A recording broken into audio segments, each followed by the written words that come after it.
Right on, recovered alcoholic. My name's Tony. I'd like to welcome everybody to Tuesday night Big Book Study Workshop with a program of recovery laid out by the first 100 men and women on Tuesday nights. We open with the third step prayer.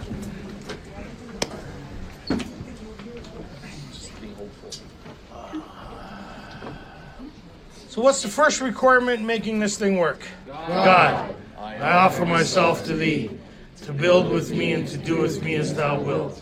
Relieve me of the bondage of self, that I may better do thy will. Take away my difficulties, that victory over them may bear witness to those I will help. Of thy power, thy love, and thy way of life, may I do thy will always. Hang on.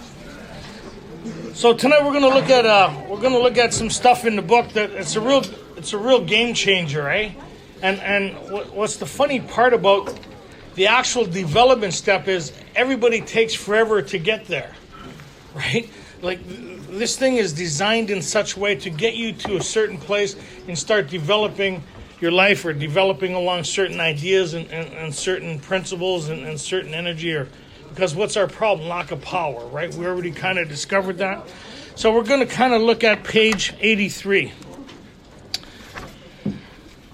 And a lot of people really, they compartmentalize the steps, right? The idea is to get through them so you've gone through a process, right? A lot of people say, like when they get to step 6 and 7, like they're working on 6 and 7. 6 and 7 wasn't meant to be worked on, but they spend all this time like they get to that stage where they're working on themselves, right? And that's not the point of the exercise. The point of the exercise or the point of the process is to get tapped into something greater than ourselves. Is it not? And the purpose of getting tapped into that, why would we need to get tapped into this thing? What's the purpose of us needing to get tapped into this thing as fast as we can? Lack of power. Well, what do we hoping we need to achieve? What are we hoping? Psychic change. Well, more than sobriety. Well, we need to have a psychic change or spiritual experience, right? Because unless this thing happens for people of this type, what's our fate? We're going to drink again, right? How many people are thrilled with that idea? Right? A lot of people don't like the idea that step 1 means you're going to do it again. How many people likes that idea? How many people like the idea once you do step 1, you don't have to worry about it again?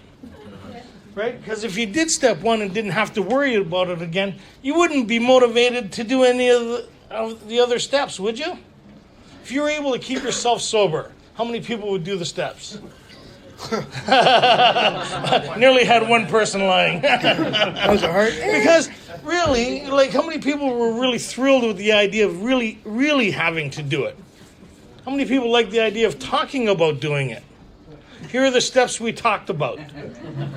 How many people like going to a meeting, hearing somebody else who's done the steps, and then talk about their experience at the next meeting you go to? How many people's done that? We all have. We've all done that. Hear something really good at one meeting, we adopt it into our story, and we're saying it at the next meeting. Surrender, let it go, acceptance, just don't pick up, meeting makers make it, bumper sticker sobriety, right? And we sit there. Any genius type minds in the room? How many people think we have a slogan that says, figure it out? Figure it out. Right? But we spend a lot of time thinking. Any thinkers in the room? How many people spent all day thinking? So a big part of this process is to find out what they did to help them or what allowed them to have freedom from themselves, to have a different experience than the experience that we were that we're getting. We need to have a different experience, right? So when we kind of go through this, the first part of the book starts talking about the problem, the solution, and the course of action they took to bring about this change.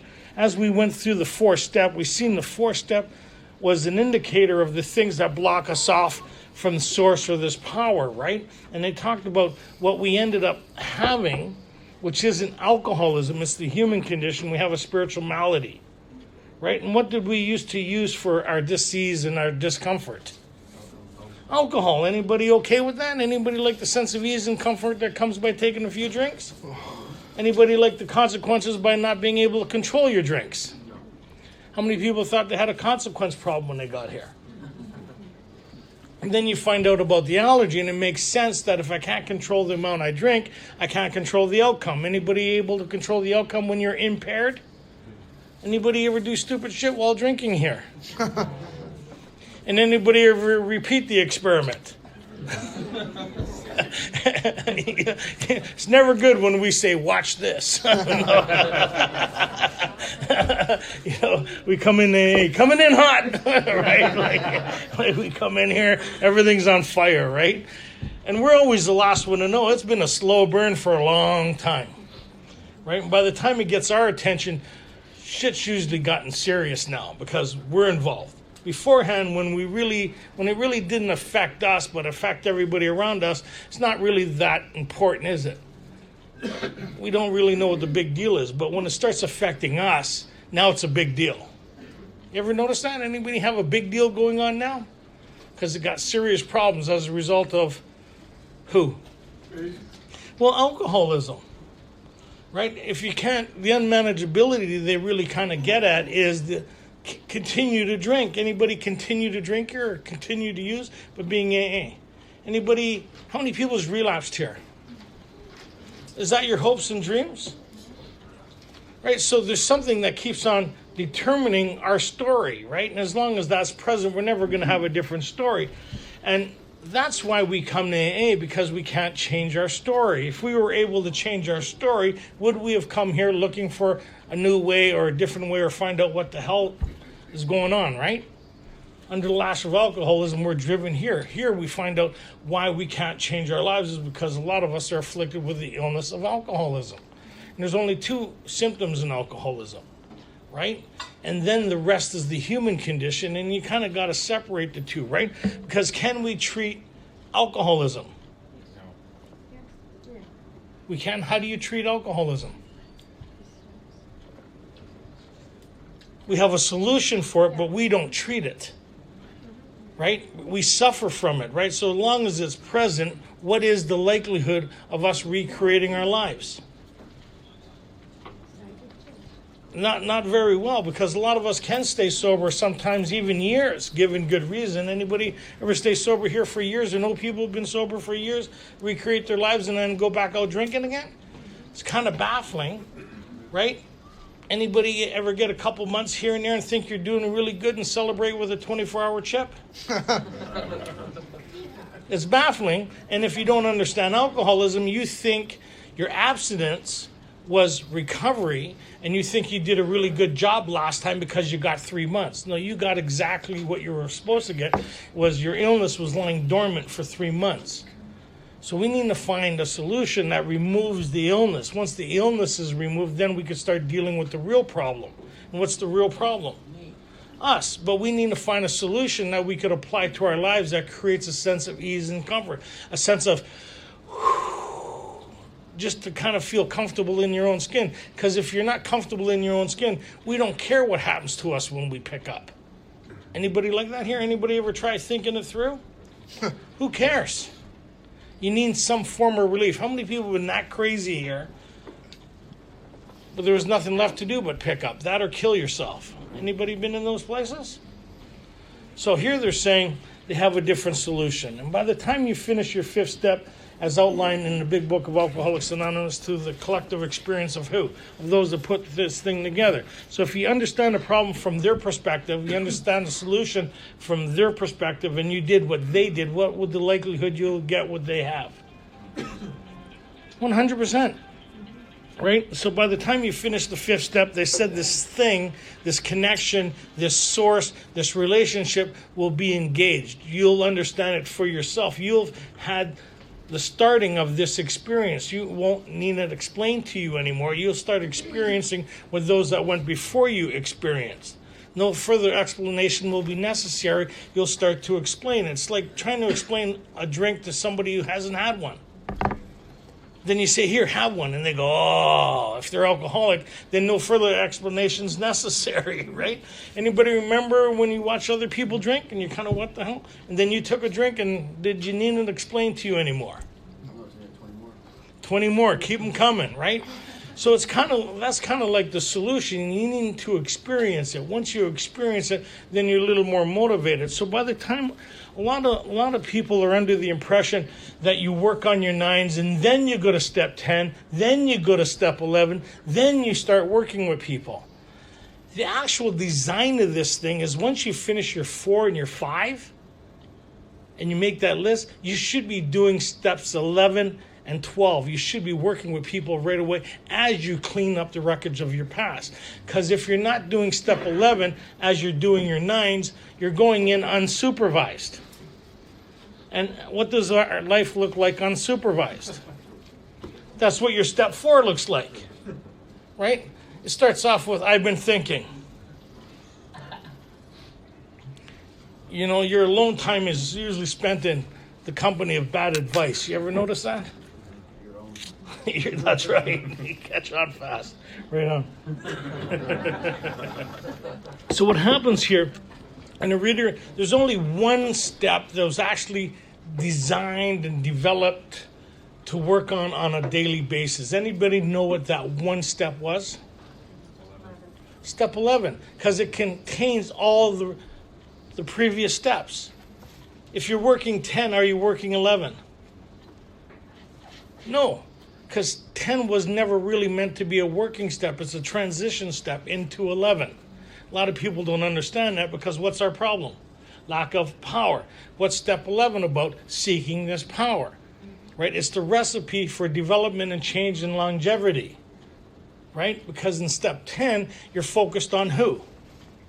Self. It says watch for these things. We thought it said concentrate on these things. There's a big difference between concentrating on something and watching for something. If you're driving in the country and you're concentrated on potholes and wildlife, you're going to miss the scenery, the point of the drive. But you do watch for those things, and when they happen, you take corrective measures. That's also what step 11 is all about. So here we're going to kind of look at this person who's doing 9s. They're trying to reestablish their relationship with their family, their friends, and the world around them. A lot of us are under the impression that once we do the steps, all should be utopia. I shouldn't have any problems now that I've done the steps. Anybody under that kind of misguiding conception? Nobody. How many people are here right now? Okay, there's 4 out of 100. That's not bad. Okay. So page 83. Here's some ideas that they're talking about here. Joe, recovered alcoholic. The spiritual life is not a theory. We have to live it. No, let's go right from the top, Joe. Right from the top? Okay. There's a long period of reconstruction ahead. We must take the lead. A remorseful mumbling that we are sorry won't fit the bill at all. Who must take the lead? That means I got to stop blaming people, places, and things in the way I respond and react and conduct myself. To take the lead in something is like when I'm training my Doberman. Regardless of what he does, I got to stay steady, right? I got to help him unlearn all the stuff he learns. He's a rescue dog, and he has some really bad habits, right? And he tries some manipulation to get me to conform to his ideas on how things should be. And if I was intimidated by him, who you think would be in charge of the relationship? The dog. He still thinks he's a lap dog, but that's a different thing. So the idea is, based on certain ideas and principles, I stay the course with him, and as time goes on, he becomes more and more compliant to what I'm asking him and expecting of him. Does that kind of make sense? And that's what they're saying here. We have certain ideas, certain principles that we put into place. We're governed by something else, which we'll get into as more of 11.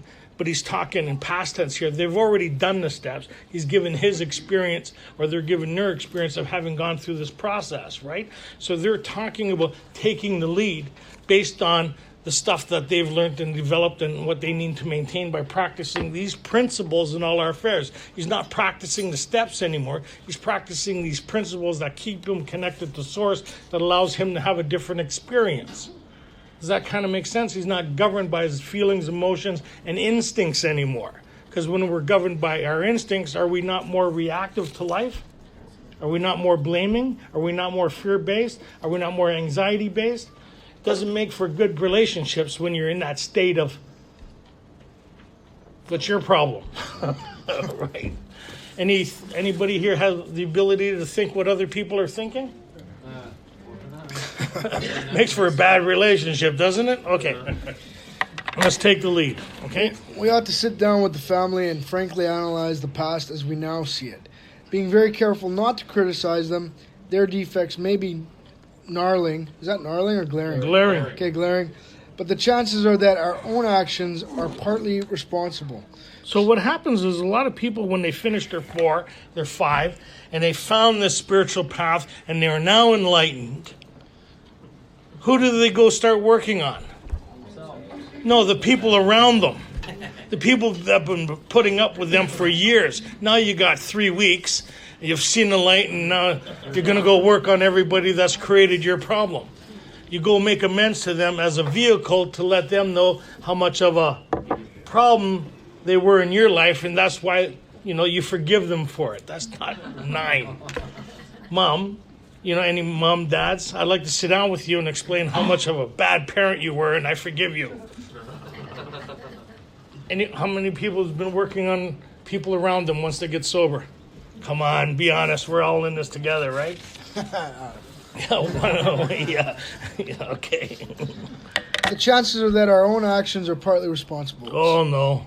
So we clean house with the family, asking each morning in meditation that our Creator show us the way of patience, tolerance, kindliness, and love. What step is that? 11. You notice he didn't say, oh, now we do 4. We watch out for 6 and 7. We do 3. Right? The compartments are removed. It's a relationship. You're in this union, right? You're now experiencing this thing and trying to maintain it. In 11, we're going to look at that a little later, but you'll see the mechanics of it that allows this person to sit and have a different experience with his family, regardless of his family, which is pretty cool because most of us are very reactive here. We don't respond, we react. We're very reactive, especially with family. And people who are close to us, they know where our buttons are. They put them there. They know exactly, anybody just talk to you for 2 seconds and they know, they stop the elevator, hit the alarm. Okay. The spiritual life is not a theory, we have to live it. Unless one's family expresses a desire to live upon spiritual principles, we think we ought to not urge them. We should not talk incessantly to them about spiritual matters. Don't we like to do that? Let me tell you what I haven't achieved yet. Because if I could work on changing you, then I don't really have to practice these principles as much. Because obviously, look at you, have me reacting the way I am. So if you change, you'll notice I'll be a lot nicer person to get along with. I won't need to punish you anymore. Oh, that was page 62. On one hand, we could be kind, considerate. On the other hand, we could be mean. We're very manipulative people. I don't know if anybody's caught on to that yet. We've all won Oscars here, I think. Great Academy acts. Award. Great acts. Yeah. They will change in time. Our behavior will convince them more than our words.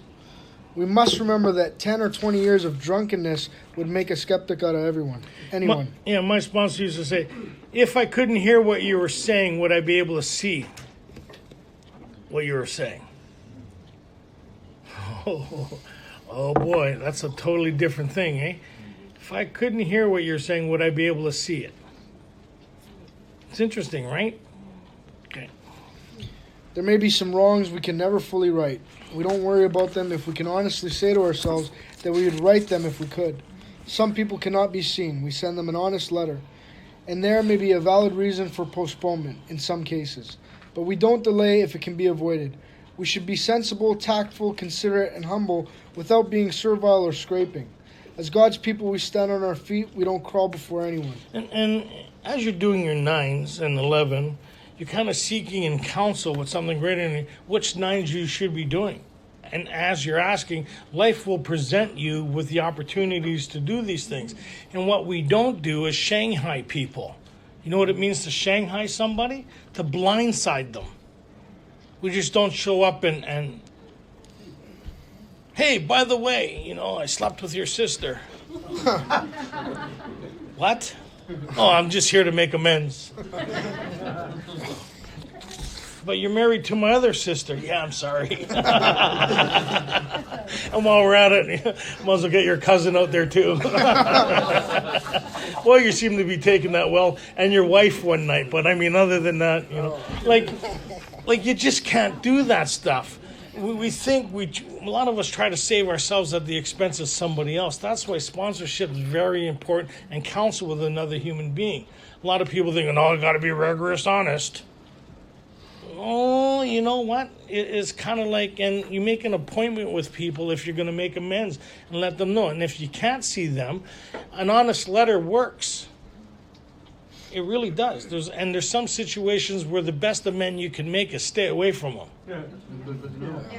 Yeah, but seek your counsel with your sponsor first, because you could think that about your whole list. Okay.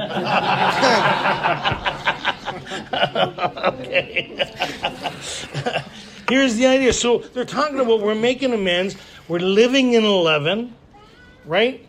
We're having a different experience. We're governed by something else. Remember in Bill's story, he was to check his newfound thinking with a new God consciousness within. We understand what it feels like to live in this energy, this thing that moves out of our thinking into our consciousness. We know the difference now because we've experienced it. We're not blocked by all these things that are eating our lunch anymore. And some things that we still hang on to, those are 6 and 7 that I bring up in 11. I know what they are. I know, and especially with family. Because a lot of stuff you did in your 4 and your 5, you may feel at peace with, but as you go along, you kind of want, I'm still hanging on to this thing. I still want to mention this thing. I still want to mention how many times I've forgiven everybody around me every time I talk to them. If you're still mentioning to somebody that you've forgiven them, and you're reminding them that you've forgiven them, you haven't forgiven them. To forgive somebody is you don't talk about it anymore. And now, this is the hard part, is a lot of people think steps 9s are for you. A lot of people think step 9 is about themselves. Step 9 is about everybody but you. Now, you're going out to clear the wreckage that you've caused in these other people's lives. You're giving them an opportunity to start healing in their life. And sometimes what they have to say might come out a little sideways. And to sit there and kind of, without being punished, but allow them to express their hurt feelings and not take offense to that, and allow them to kind of start healing yourself, especially with family. Anybody in a relationship here with family, people, places, and things that you're still in contact with as back when you were drinking and using and all that other, now you're living a sober life? Some of them will get angry at you for a little period of time. You got to allow them that healing. You just got to allow them to do that, but not in a punishing. In a way, it's like a pressure cooker, releasing the energy from it bits at a time, where it becomes a place where it's not hot to be around it anymore. And that's what in time, right? Removing yourself from things, apologizing, asking, it takes time, especially for the healing. And in time, those relationships will mend, and they'll be really great, or you'll have to walk away from them. Either way, but you have the recipe to do that. So you're doing all these things. You're taking care of a lot of this stuff. You're living in 11. You're working with people. And what do they say will be happening now? If we are painstaking about this phase of our development, we'll be amazed before we are halfway through. What does painstaking mean? Thorough. Well, with purpose. Painstaking with purpose, right? I used to think painstaking means, I'm in a lot of pain, I'm getting this thing. That's not the purpose of it. If you're in a lot of pain, that means your energy isn't right with yourself. That means you need to take care of your own side of the street before you go present it to another human being. That's what this whole process is about. Remember, they talked about that in the 4. Are we willing to set these matters straight? In order to set these matters straight, you know the truth about it. Right? You have a new understanding of the situation. Now you're governed by a different thing. So you understand what your energy is. If you're still full of fear and resentment, you know what your energy feels like when you're in that? If you're still arguing in your head about a situation that you're going to go see this person and you're not right with yourself, should you go see that person? You need to get right with yourself. That way, when you're there, you don't engage in their energy when they present it to you. And as they start presenting it to you, the hostility or whatever, that negative energy, you're able to go to that place within yourself, find a quiet place, do a silent prayer, and ask for the right thought or action in that situation. But you need to be able to govern yourself in order to do that. Before, we never knew about the car accident till after the car accident. This is saying before the car accident, you see the problem coming. Watch for these things. And as you see them happening, as you feel them happening, you take corrective measures within inside of yourself to have a different experience. Even though you may have stepped on a landmine within inside of yourself, you hear the click. You go, wait a minute, don't move your foot. Just stay there. And don't turn this thing into a hand grenade, whatever you do. Because we take that energy and people pay. You ever notice when you're not right with yourself? You don't care what happens. Maybe I'm alone in that. Anybody ever lose their shit and then afterward goes, oh, sorry. Joking. Okay. We will be amazed before we're halfway through. Amazed. Not somewhat thrilled, amazed. We're going to know a new freedom, a new happiness. We will not regret the past, nor wish to shut the door on it. Because you're at peace with all this stuff. It's pretty cool, right? And as you're making these nice, some of them will really turn out really well. And what will be really cool is somebody will remember, hey, you know what? I knew a guy or I knew this woman who used to be like this. They came and made amends. And you know what? My nephew, my cousin, the person down the street is having a problem. Maybe I could get you hooked up with this person. Maybe you could see them and they could take you to this meeting that they were talking about. Maybe they could be of help to you because now you're an example of something greater than you. Remember, when they talked about here after we did the fifth, our real purpose is to fit ourselves. To fit ourselves, that means it's going to take effort to do this thing. To fit ourselves to be of maximum service to who? To God and the people around us. People, see, the priority list changes. Once you have sobriety, this thing changes. My first priority isn't sobriety when I get this thing.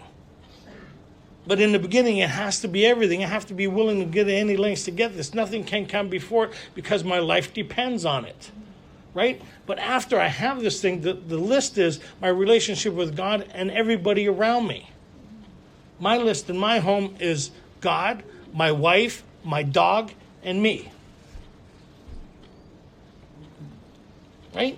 And then my life is service. How can I be of service? How can I be of help? And I just every day get up. What is it today that I need to do or can I do or be a part of? How could I be of service? Is that helping people in my business? Or if that's helping people at the big book studies or in a meeting, how could I be of service? Somebody on the side of the street that's broken down, how could I be of service? A kind word, a smile, how can I be of service?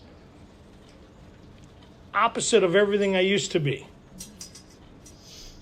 Right? Everywhere I went, everybody knew I was there. Anybody have that problem?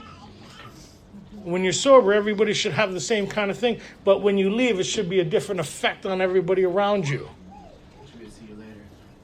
Yeah, it's like, you know what I mean? When you put the key in the door, hopefully nobody feels anxiety with you showing up anymore. And people start answering your calls. That's pretty cool when people answer on the second ring, right? Yeah. The fifth ring, they're still thinking about it. Okay. So. We will not regret the past, nor wish to shut the door on it. We will comprehend the word serenity, and we will know peace. No matter how far down the scale we have gone, we will see how our experience can benefit others. That feeling of uselessness and self-pity will disappear. We will lose interest in selfish things and gain interest in our fellows. So hold it. So we're still kind of doing a meeting here. So what I know it's hard to do two things at once, put money in the basket and kind of pay attention, but so we're going to back up because this is really important here. This part of it has to do with our thinking and our biggest handicaps. So a lot of us don't really talk about our thinking because we think we're the only ones that think this way. But all of us have this challenge based on a non-spiritual kind of approach, or when I'm spiritually depleted, when the spiritual malady is present, it exhibits certain characteristics. We were talking about that earlier. And one of the characteristics is one of the promises that kind of have the opposite effect of what I'm used to. And it's really cool. And if you're not kind of experiencing this relief, that means I'm missing a part of the recipe. Right? Because a lot of people could do the mechanics of this thing and not experience the relief of this thing. There's a big difference between doing the mechanics of doing the process, the steps. I'm doing the steps. But if you're not having the experience, that means you're missing something. It's never been about doing the steps. It's about the experience the steps get you. There's a big difference. Right? Because if you could do this without the experience, you're not going to stay long. You need to experience this thing in order to keep on keeping you motivated, to keep you kind of like, yeah, there's something here. Because after you do this process and you're left with the ideas, this is it, then you're kind of missing something. You should be actually pretty amazed with your story by the time you get doing this. You should be, because you have a new story. You have the story of Alcoholics Anonymous. It's not your story anymore, because there's no way you could have created this story with the illness you are suffering from. You come here, you find a solution to it, you get relief from it, you start having a new story beyond anything you could ever imagine. Anybody that I've met who've gone through this talks about a life beyond anything they've ever experienced. Right? Sometimes quickly, sometimes slowly, and it always materializes if we work for them. That means that 7 years, 15 years, 20 years, it keeps on getting better. Even if things around you may not be ideal, you have the way of dealing with it. You have a way of it not eating your lunch anymore, and you're able to be of service. Does that kind of make sense? So we're going to back up and look at this thing again, because it's really important. A lot of people read the promises and they think it's a material thing outside of themselves. They think the promises are all external. These are all internal things. They have very little to do with everybody around you. They have to do with the ability of you being at peace with yourself, whether she comes back or whether she leaves, whether you get the job back or you don't. Regardless of your external circumstances, you're able to find peace, match calamity with serenity. And that was one of the promises in the 4th step as part of the recipe. Does that kind of make sense? So let's back this up a bit, Joe. Start from the top. Comprehend the word serenity. We will know peace, no matter how far down the scale we have gone. We will see how our experience can benefit others. That feeling of uselessness and self-pity will disappear. Pretty cool, eh? Because we spend a lot of time in self-pity, especially when you burn your life to the ground, you look at the pain and suffering. Because the more sober you get, or the more abstinent you get, the more aware you become of the life that you've created. And if you have family, friends, and people, they remind you on a constant basis of the life you've created. You know? Like I was sober a while before my family started to change. Like my mom, my sister, and all that. I think I was 4 years sober, and my mom finally put a bar back in her place. And when visited, I said, "Hey." She goes, "Yeah, hey." Right? My brother-in-law and sister-in-law, my brother-in-law and my sister, I think I was 10 years sober before my brother-in-law really felt comfortable with me being around him. Right? Because I did outrageous, horrific things while drinking. Probably nobody here, right? Like I've done things. So it took this guy about 10 years before he felt comfortable enough to have me, without my sister negotiating, for me to stay there. Pretty well. We will lose interest in selfish things and gain interest in our fellows. Self-seeking will slip away. Our whole attitude and outlook upon life will change. Fear of people and economic insecurity will leave us. We will intuitively know how to handle situations which used to baffle us. We will suddenly realize that God is doing for us what we could not do ourselves. And what are those things that used to baffle us? Life, relationships, responsibilities, showing up in places you say you're going to be, paying your bills. Was this not all stuff that being present in a meeting when it's happening? Like stuff that used to baffle you. Anybody? Controlling the things that happen in your mind to not dictate how you feel. You know that narrator, that shit tank you call a brain?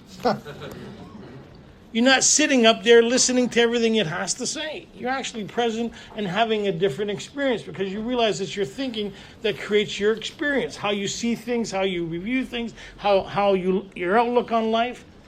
And you realize it's changing at a core level now. And if this thing in your brain has changed, so is your demeanor, so is your energy, so is how you feel, so is your response to life.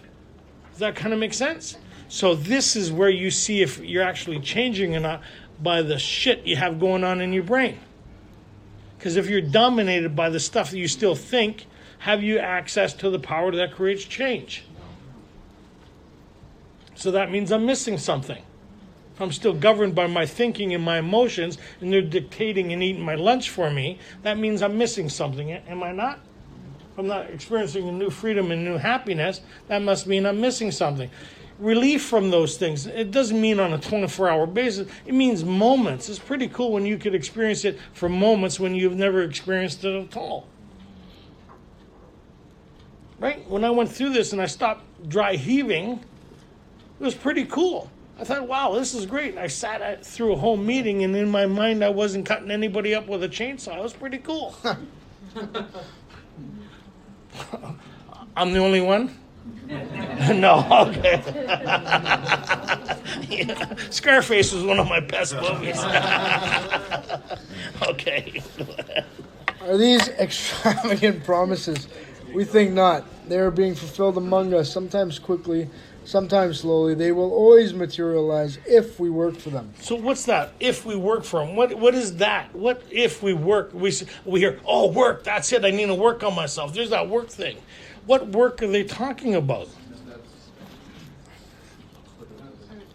Well, we get taught that. The steps, I need to work on the steps, work on the steps, work on the steps. So if I'm working on, it's like the manual for learning how to drive.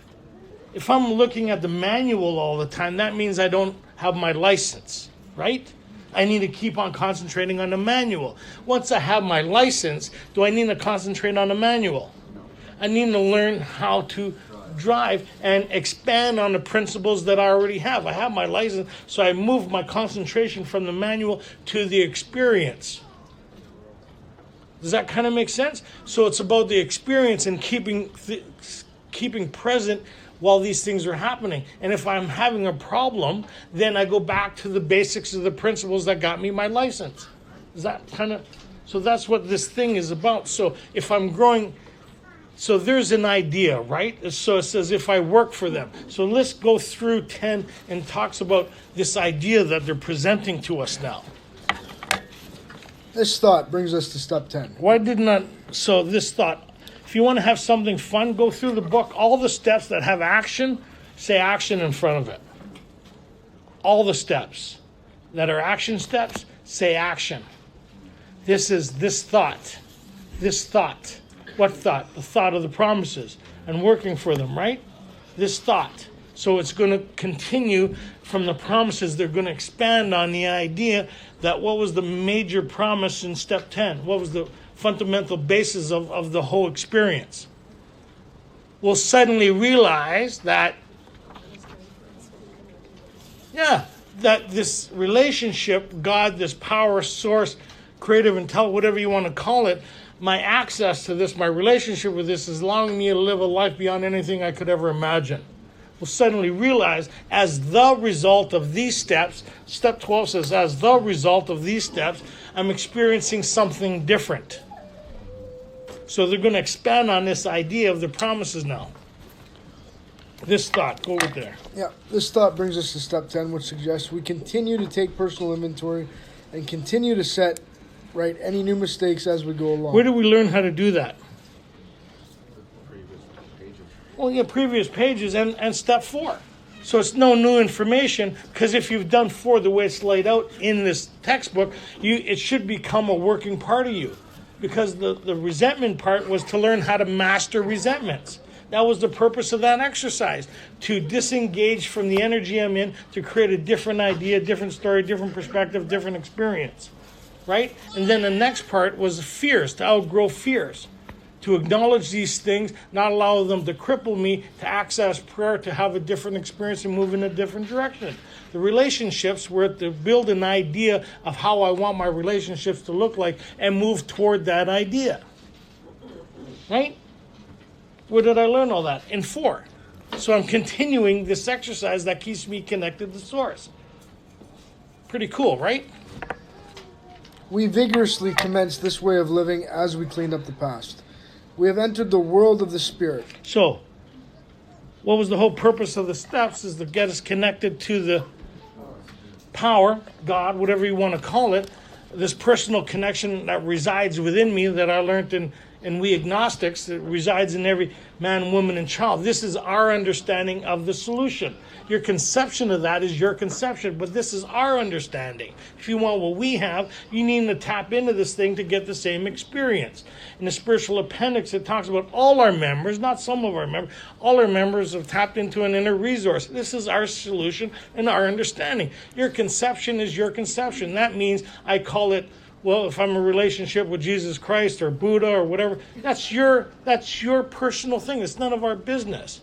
But the common language is, yes, I've tapped into an inner resource of strength that allows me to have a different experience that solved my problem, that has removed alcoholism from the scenario so I can start dealing with my human dilemma. Does that kind of make sense? So I've entered the world of the Spirit. And then we see we're really connected in a lot of ways that goes. So my next function is grow an understanding and effectiveness of this. That stuff, I'm looking for God's fingerprints on things. So how this really works is kind of weird. An example is, anybody ever think about somebody and they phoned? You've sent out a memo to the universe, and the universe heard it, and that person received it, and they called you back. I was talking to a sponsor the other day, and he goes, have you heard or seen of this person? I haven't heard or seen them for months. I said, well, did you pray about it? He said, we're talking. He says, you'll never believe who's on the other line. And as you do your 9s, you'll see God fingerprints all over everything. And then as you look over your life, you realize those fingerprints have been there a lot longer than you've realized. And that you're here as a result of somebody else's prayers for you. There have been people praying for you a long time. My mom used to phone 100 Huntley Street. Mrs. Roberts, yes, we're praying for your son. Well, you want to pick it up a bit because he's getting worse. Okay. We have entered the world of the Spirit. Our next function is to grow in understanding and effectiveness. This is not an overnight matter. It should continue for our lifetime. Continue to watch for selfishness, dishonesty, resentment, and fear. So, we'll find out whether they use those words there. Dishonesty, resentment, and fear is usually attached to something that's already been happening or happened. So that's that 6 and 7 stuff that they're talking about. Because resentment is something I'm carrying, right? Anger is something that's present. Resentment is the carrying past this moment. These things are stuff that are going to come up as I'm doing my 9. I'm going to want to revisit the story, how I used to see it, to justify how I felt about these people, places, and things. Anybody? And that's an indication of what? When these things start arising and I start looking at things or feeling the things I used to feel in regards to these people, places, and things, what's that an indication of? Well, these are symptoms, are they not? Of what? That my spiritual is diminishing. I'm lacking the power to create. So I'm not living a spiritual, I'm not having a spiritual experience here. I'm having an instinct-based one. That means I'm moving back into my instincts more when these things start presenting themselves than I am a spiritual-based experience. When I'm spiritually based, am I suffering from these things? So that's an indication that when I'm starting to have it, it's like a blinking light on my dash. It's like I know what that light's for now. Putting black tape over it doesn't mean it's fixed. Right? And that's kind of like saying, hey, when these things, these indicators come up that I've learned in my 4, because these were the things that let me know I was spiritually off, resentment, fears, right? Harms. So that was an indication that I'm spiritually becoming depleted. I'm becoming instinct-based again. So what does that mean I need to work on in order to get relief from these things? Yeah, I need to access this power, and then I need to go work with somebody to create a different experience. Bill did that. Remember, Bill was plagued with depression for a year and a half. It nearly drove him to drink. That means he thought about it again. But he didn't suffer from the insanity of the first drink, otherwise he would have drank. He had a solution. He was able to acknowledge these things that were happening and put the solution into play, that he got relief from the thing that would have normally killed him. But being on a spiritual basis, he was able to have a different experience and move past where he would have went on his own resources. He was having a different experience now. He was moving past the place he would have got on his own resources. Does that kind of make sense? And it's the same with us, okay? We'll continue to watch for selfishness, dishonesty, resentment, and fear. When these crop up, we ask God at once to remove them. We discuss them with someone immediately and make amends quickly if we have harmed anyone. Then we resolutely turn our thoughts to someone we can help. Love and tolerance of others is our code.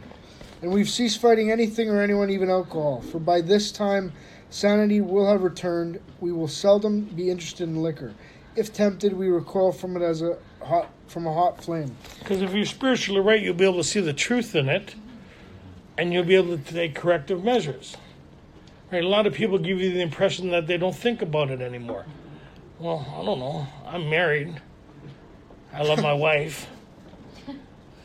Yeah, some people get what I'm saying, right? Some people just clicked in, a little slow on the draw there, buddy. But you know what I mean? Like, your thinking's your thinking. It's just something. It's like, anybody have horrific thoughts that you think if anybody ever knew, you'd get locked up? Anybody have some thoughts that gives you chills in your back? Whoa! You ever been in an elevator filled with people and want to let them know what you're thinking? No. So it's just an observer, and it's kind of like, okay, it doesn't mean you have to act on it. It's not the insanity, it's an idea. Right? When tempted, recoil from it based on truth. I can't safely drink. Okay. We react sanely and normally, and we will find that this has happened automatically. We will see that our new attitude toward liquor has been given us without any thought or effort on our part. It just comes. It's a byproduct of what? My relationship with a power greater than myself. Step 2, came to believe that a power greater than self could restore sanity. What creates this shift in perception, perspective, and experience? What's created this shift that I'm having this different experience? Psychic change, or my relationship with a power greater than myself. The psychic change is a confirmation of that relationship. It's a byproduct. What comes first, the psychic change or the relationship? The relationship. How do I get this relationship that creates this experience? Well, that's exactly what this book is about. Its main object is to enable you to find a power greater than yourself, which will solve your problem, not help you solve your problem, which will solve your problem. Because I'm not equipped to deal with alcoholism before the steps or after the steps. I admit it, I'm powerless over this illness. I'm not capable of dealing with it. These people are taking 24 hours and handing it out, don't understand alcoholism. You hear people say, I'll take another 24 hours and pass it around. Well, okay.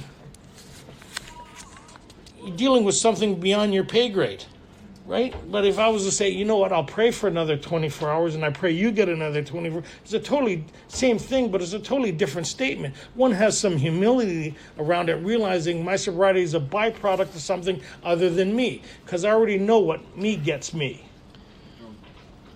Loaded. That's what I agreed to on step 1, that everything I do under my own resources get me drunk every time.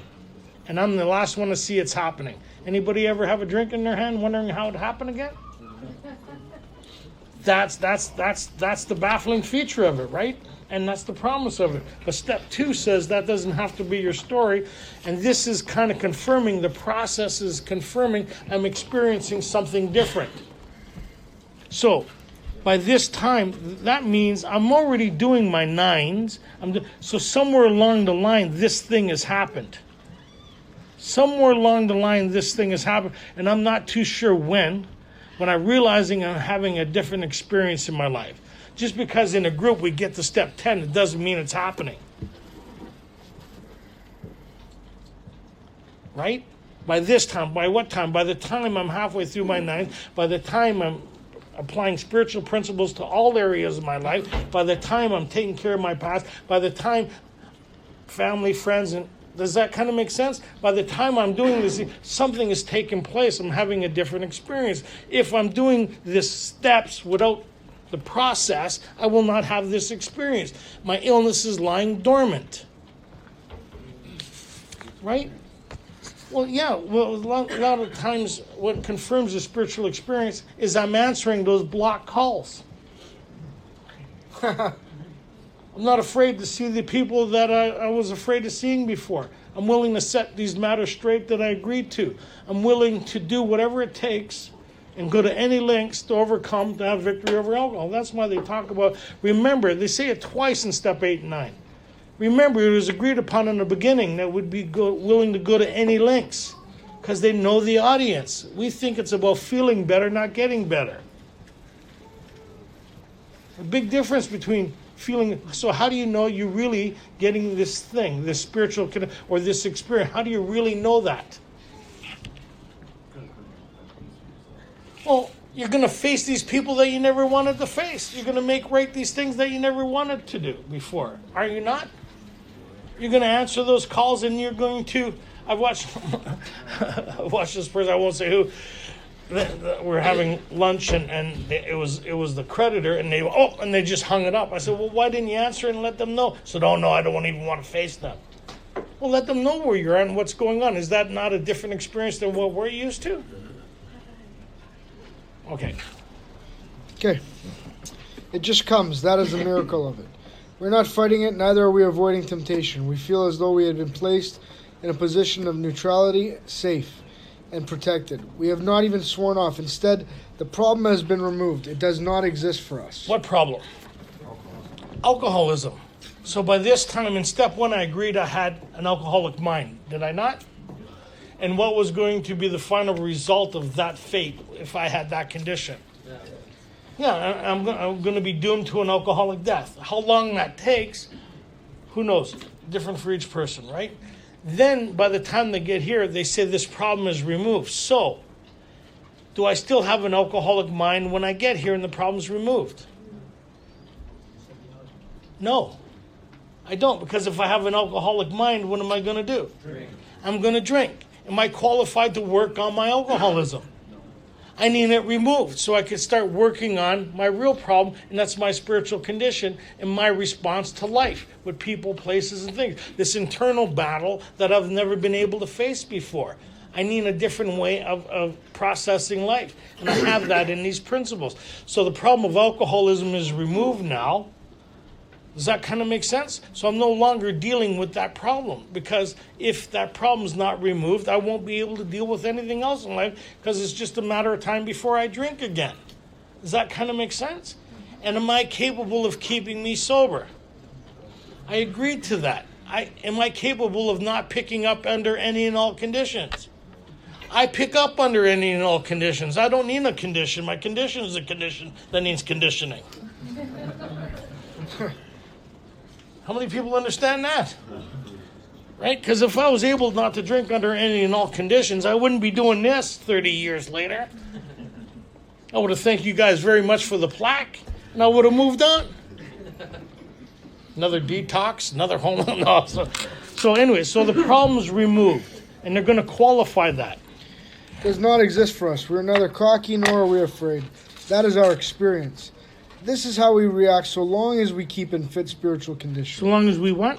Keep in fit spiritual condition. So I better find a way of developing this condition where I no longer slide back or become depleted. I better find a recipe that I could incorporate in my life that's going to last for longevity than a different experience I've been experienced. I need to find this recipe that's going to last me the rest of my life. I need to find a long-term solution to a permanent problem. Does that kind of make sense? Okay. It is easy to let up on spiritual program of action and rest on our laurels. What does that mean? Chips. Well, laurels mean I've achieved what I hoped. Yeah, I've achieved what I hoped. I got everything back. I'm feeling great. I said to myself, do you feel like drinking? No, I don't feel like drinking. You don't understand alcoholism, right? I never want to drink again. I could now start working on my life. That means, so now there's the warning, right? They say, well, what's got you here is your connection to something greater than yourself. And the byproduct of that, it removed the problem that was killing you. But be careful, because what you have is what? We are headed for trouble if we do, for alcohol is a subtle foe. We are not cured of alcoholism. What we really have is a daily reprieve contingent on the maintenance of our spiritual condition. Daily reprieve from what? And ourselves. We have a day, right? So the problem of alcoholism is removed, and we have a daily reprieve from ourselves. Isn't that good stuff? Because a lot of people, how many people thought this, oh my God, if I got to feel like this for the rest of my life, if this is what sobriety is, you think you project your whole life you're going to feel like this. Anybody been there? Sobriety really sucks. A lot of people think sobriety is doing time. Let your life sentence begin. Oh. Okay, go. Every day is a day when we must carry the vision of God's will into all our activities. Have we got the recipe for that yet? Not yet. It's an idea. They're building an idea here. They're leading you into something. They're saying, well, so far I'm here because of my relationship with something greater than me that's taking care of this problem that I agreed to would be the solution in step 2 to my problem in step 1. I understand that now. I'm feeling better as the result of doing these things, right? But I need to find this recipe that allows me to stay engaged where I could acknowledge when I'm getting off track or not. It's like I need to know when I'm driving along the road and I hear what that is. That means I'm going off track. The second part of how it works is the principles we have set down are guides to progress. We claim spiritual rather than spiritual. So that means they're going to give me guidelines. I don't know what those guidelines are yet in the development part. Does that kind of make sense? I have the recipe, but I need to put it in all the ingredients together to build this thing that they're building on here, right? So they're building on this. Every day is a day I must. Every day is kind of, right? So they're giving me the preparation of new instructions.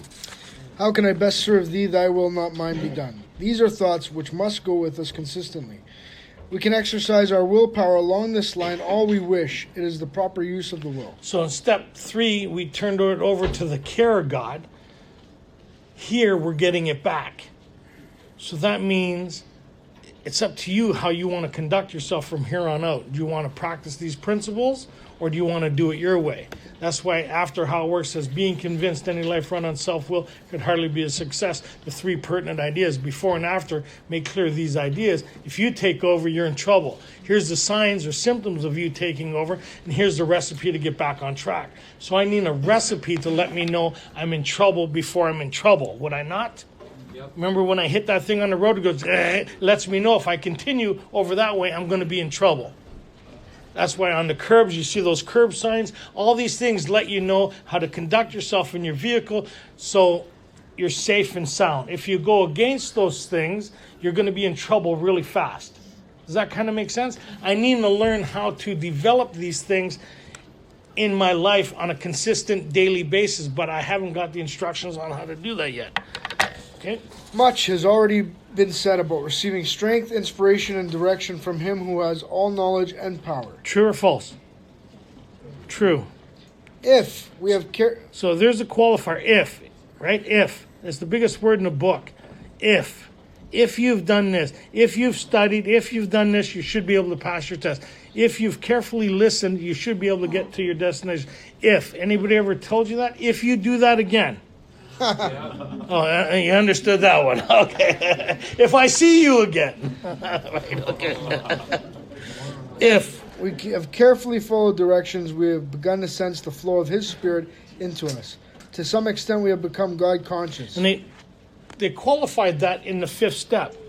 You may have had certain spiritual ideas, right, beliefs, but now you begin to have a spiritual experience. You're able to acknowledge what this thing is for yourself. Nobody else needs to explain it, and you're having the same experience of those that went before you and the purpose of doing this process. What do I do with that?